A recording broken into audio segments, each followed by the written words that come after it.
Ce lundi matin, les rues de Ramallah se sont remplies d'une foule en fête.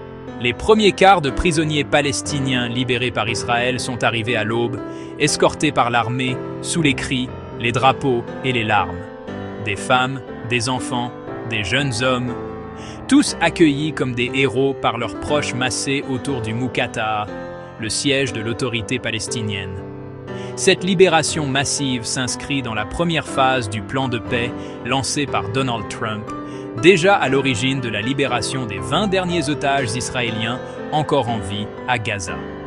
Un double geste symbolique, fort et lourd d'attente, après 2 ans d'un conflit qui a dévasté la région.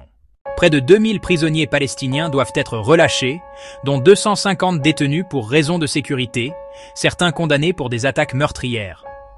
En échange, le Hamas a remis les otages israéliens au Comité international de la Croix-Rouge.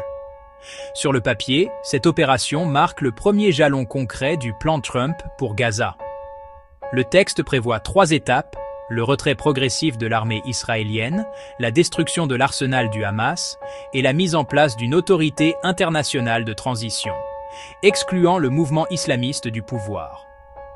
Pendant ce temps, Donald Trump est arrivé à Jérusalem.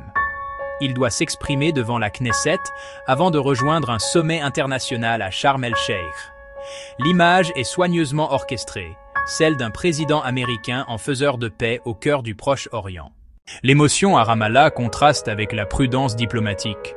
Si la libération des prisonniers et des otages ravive l'espoir, elle ouvre aussi une série de questions épineuses. Qu'adviendra-t-il des dépouilles d'otages non restituées ? Quel sera le rôle exact de l'autorité palestinienne dans la gestion de Gaza? Et surtout, combien de temps ce cessez-le-feu tiendra-t-il? Les observateurs saluent un moment historique, mais avertissent: la paix, ici, se joue au millimètre. Un souffle d'espoir parcourt le Proche-Orient, mais le crayon de la diplomatie, lui, reste fragile. Si ce genre d'histoire t'intrigue, abonne-toi, d'autres arrivent très vite.